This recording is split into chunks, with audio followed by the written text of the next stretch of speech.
നമ്മൾ അറിയാതെ പലപ്പോഴും നമ്മുടെ കയ്യിൽ നിന്ന് ജീവിതം കൈവിട്ടു പോകാറുണ്ട്. അതൊരിക്കലും നമ്മുടെ തെറ്റല്ല. നമ്മൾ അതിനു വേണ്ടി ഒന്നും ചെയ്യാൻ നമുക്ക് സാധിക്കും കൂടി ഇല്ലാത്ത കാര്യങ്ങളായിരിക്കും. നമുക്കിങ്ങനെ കൈവിട്ടു പോയത് നമ്മൾ വിചാരിക്കും വളർന്നു വരുമ്പോൾ നമുക്ക് ആരെങ്കിലും നിന്നൊക്കെ അത് ഹീൽ ചെയ്യാൻ പറ്റും. നമുക്ക് നമ്മുടെ മുറിവുകൾ നമുക്ക് തന്നെ ഹീൽ ചെയ്യാൻ പറ്റും. പക്ഷെ നമ്മുടെ കൂടെ നിൽക്കുന്ന ആൾക്കാർക്ക് അതിനെ നമ്മളെ സപ്പോർട്ട് ചെയ്യാം. I mean I'm really thankful to those people who support those people. പക്ഷേ അതിനെ മനസ്സിലാക്കാത്ത കടന്നു പോകുന്ന ആൾക്കാരായിരിക്കും ബഹുഭൂരിപക്ഷം. നമ്മൾ അവരിൽ നിന്ന് പ്രതീക്ഷിച്ചാലും നമുക്കത് അവരിൽ നിന്ന് കിട്ടണമെന്നില്ല.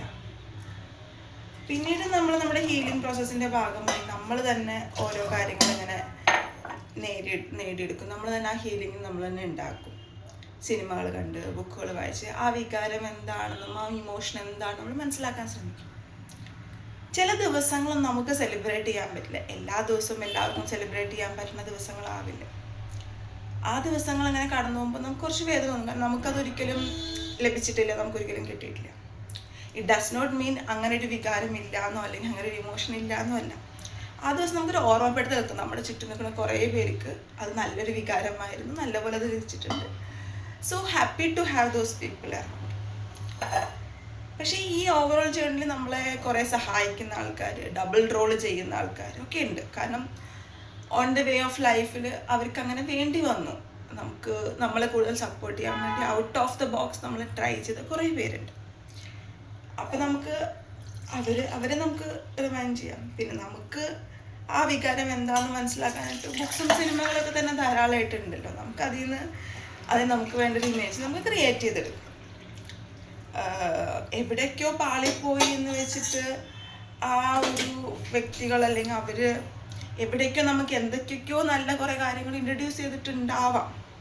പക്ഷെ അതൊരിക്കലും അവർ ചെയ്ത ബാക്കി എല്ലാ കാര്യങ്ങൾക്കും പകരമാവില്ല. സോ അത് വെച്ച് നമ്മൾ അവരെ തിരിച്ച് പിടിക്കണമെന്നോ ഒന്നല്ല പറയേണ്ടത്. കൈവിട്ടുപോയ ചെറു കൈകൾ പിന്നീട് കൂട്ടി യോജിപ്പിക്കാനായിട്ടോ അല്ലെങ്കിൽ ചേർത്ത് പിടിക്കാനോ പിന്നീട് തിരിച്ച് വന്നിട്ടും ഉണ്ടാവില്ല. നമുക്ക് ആ എന്തെങ്കിലും നല്ല എലമെൻ്റ് ഉണ്ടെങ്കിൽ നമ്മളതിനെ പെർസ്യൂ ചെയ്യുന്നു, അതിനെ അക്നോളജ് ചെയ്യുന്നു. പക്ഷേ ബാക്കിയുള്ള 99.9% കാര്യങ്ങളിൽ നമുക്ക് വേദന തന്നെയാണെന്നുള്ളത് മനസ്സിലാക്കിക്കൊണ്ട് നമ്മൾ മുന്നോട്ട് പോകുന്നു. അതിൽ തെറ്റൊന്നുമില്ല. അത് ഓരോരുത്തരുടെ ഹീലിംഗ് പ്രോസസ്സ് നമ്മൾ പലരും പല രീതിയിൽ അതിനെ കാണുന്നു, അതിനെ മനസ്സിലാക്കുന്നു. ഞാനൊരു സൈക്കോളജിസ്റ്റ് അല്ല, അതുകൊണ്ട് ഞാൻ അങ്ങനെ ഞാൻ പ്രൊഫഷണൽ ഹെൽപ്പ് എടുക്കാനാണ് ഒരുപാട് ആഗ്രഹിക്കുക. ഞാൻ സ്വയമായിട്ട് ഹീൽ ചെയ്യാൻ സാധിച്ചില്ല എന്ന് നമുക്ക് തോന്നുകയാണെങ്കിൽ. സോ നല്ല ഇമോഷൻസ്, നമുക്ക് എന്താണ് നമ്മുടെ ലൈഫിലുള്ള റോൾ, അത് നമ്മൾ നല്ലപോലെ പെർസ്യൂ ചെയ്യുക. കാരണം പിന്നീടൊരു കാലത്ത് ഒരാൾക്ക് തിരിഞ്ഞു നോക്കുമ്പോൾ നമ്മളോട് ആ റോള് കറക്റ്റായിട്ട് അവർ ചെയ്തില്ല, അതിൻ്റെ മുറിപ്പാടുകൾ മറ്റാളുടെ ജീവിതത്തിൽ ഒരുപാട് കാലഘട്ടത്തിൽ ഇങ്ങനെ കടന്നുകൊണ്ടിരിക്കും. So happy father's day to those who pursue it very nicely. അച്ഛൻ അമ്മ എന്ന് പറയുന്നത് ഒരു വികാരമാണ്. അതൊരിക്കലും ജന്മം കൊണ്ട് മാത്രം കിട്ടുന്നതല്ല. പലർക്കും കർമ്മം കൊണ്ടും നല്ല അച്ഛനാവാൻ സാധിക്കും. അങ്ങനെയായ നല്ല അച്ഛന്മാർക്ക് മാത്രം ബവ്സ് കുട്ടി തോട്ട്സിൻ്റെ ഹാപ്പി ഫാദേഴ്സ് ഡേ.